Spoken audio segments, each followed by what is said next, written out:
Howdy everybody, this is Tom from Blakgraz, and we're making a video just to show the new member of the family. Actually, this purchase of equipment is the result of a challenge I had with one of my EV30M speakers. I have two that I run.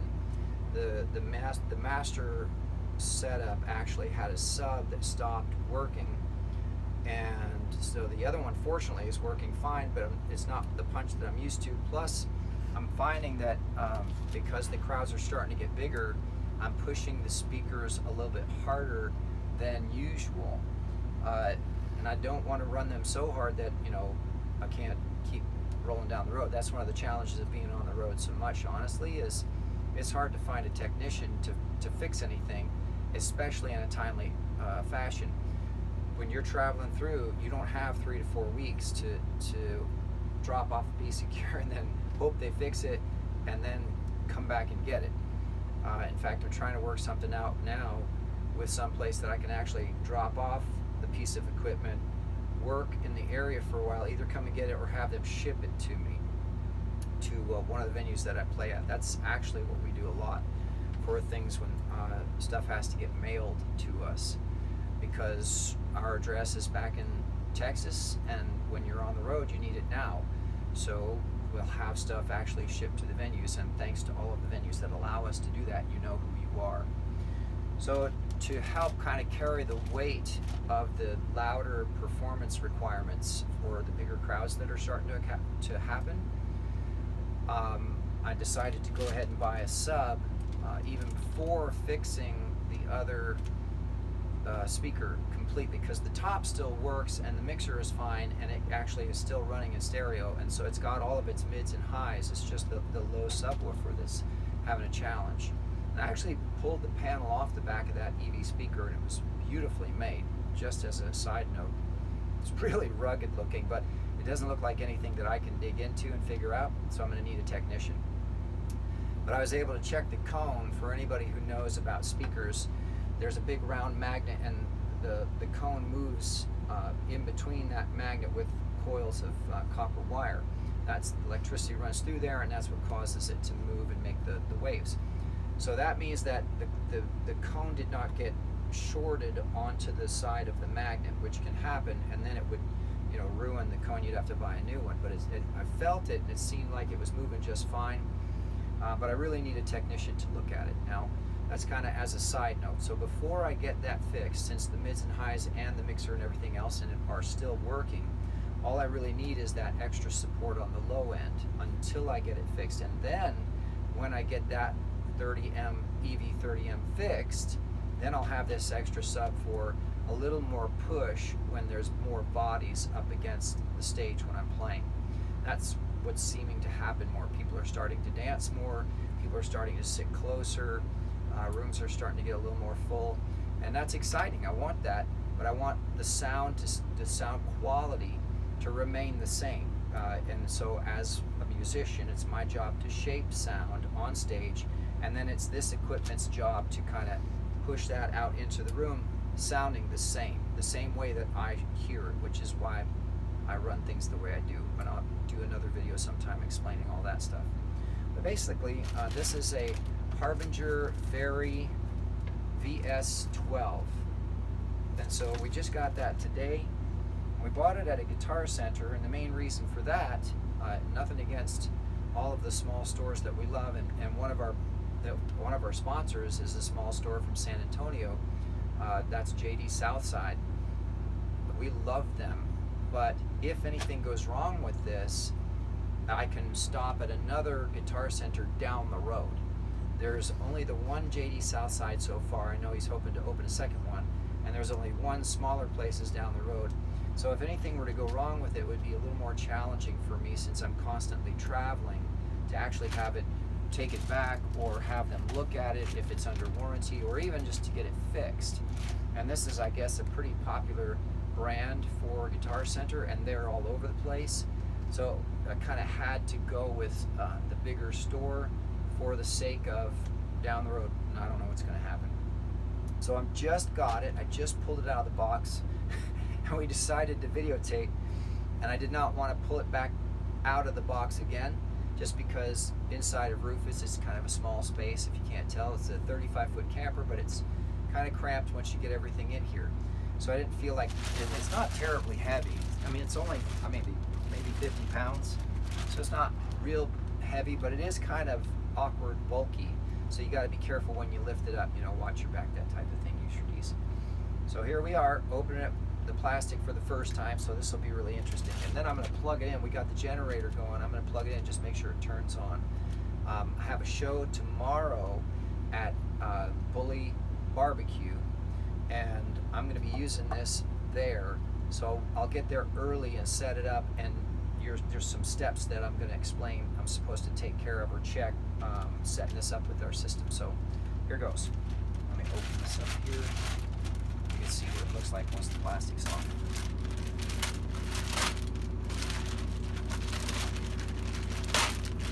There we go.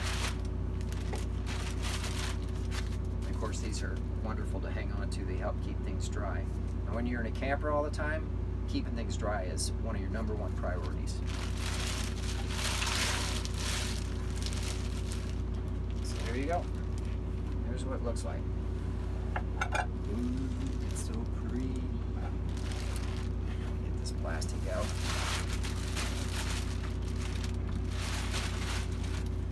Now this is a 12-inch sub, so it's not real big. It's not like a 15 or 18-inch speaker. Those are much bigger cabinets. But the space in Rufus requires me to keep things kind of small so that everything can fit down below, or even just anywhere for that matter. I don't know if you can see this box, but it takes up huge space here next to the table where we eat and the couch and such. So I really had to stay with something on the smaller side. If I need anything bigger than this, I'm probably going to have to rent stuff, or hope that the venue has a system that I can plug into, send them a line from my stuff into their bigger system. So here's the front. Obviously this is where the sound will be coming out.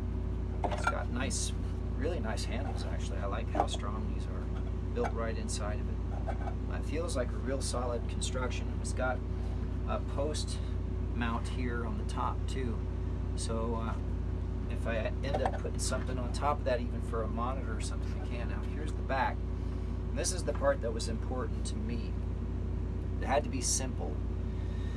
So you got your inputs and outputs if you're running to another speaker, which I'm not going to be. I'm going to be just sending a mono signal into it from the auxiliary on the EV30M.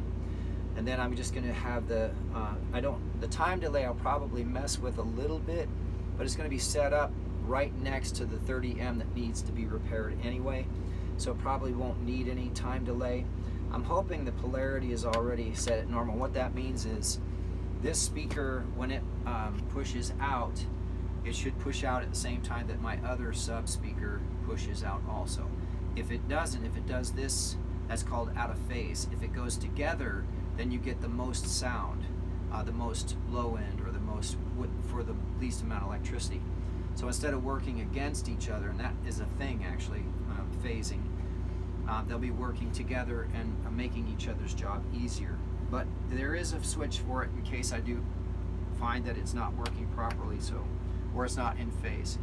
The level, it has a buffer, so if I'm sending too much signal and I can't seem to stop it from distorting, basically if too much signal is coming into it, I can buffer that to -10 or to +4. So -10 would be there'd be more signal coming in, and +4 means it's going to take 4. It's going to buffer it more. This is the main volume for the unit. Then there's a couple indicators that you've got power and that you've got signal, and then when this little red one comes on, it means you're getting too much signal. It's going to start distorting.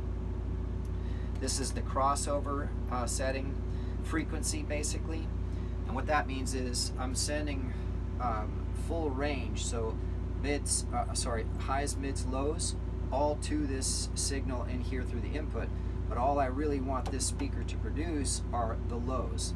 And so this crossover is going to help me cut out all of those high frequencies and mid frequencies and only focus on the low end. That's all I want this speaker to do, is to be the kick drum and the bass and sometimes things that make funky noises that are kind of low.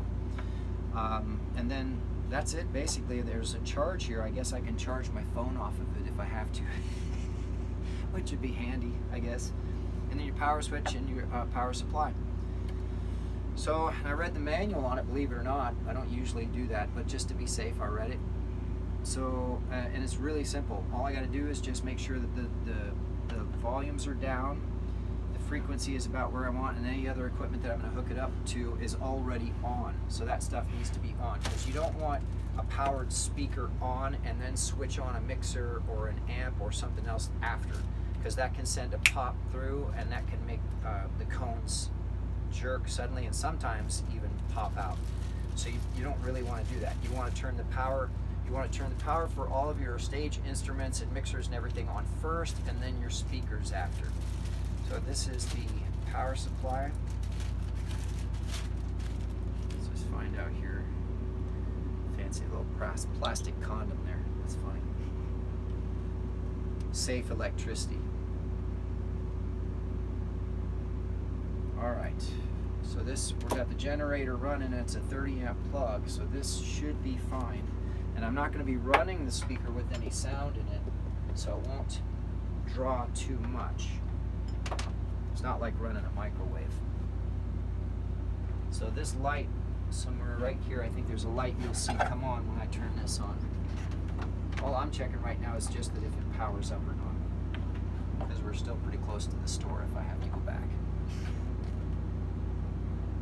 Volume is down. Oh, there's the light down there. All right. Seems like it's turning on fine. So tomorrow at Bully Barbecue, if you make it out, you'll be able to see Rob and I use this for the first time. Rob Aldridge is going to be coming and doing a couple songs with me. And so it'll be a lot of fun to see how this improves the sound or makes it worse. It could make it worse too. Sometimes there's too much low end. So I hope that was fun, and I hope you got something out of it, and thanks for listening. All right, talk to you all later, and see you at Bully Barbecue.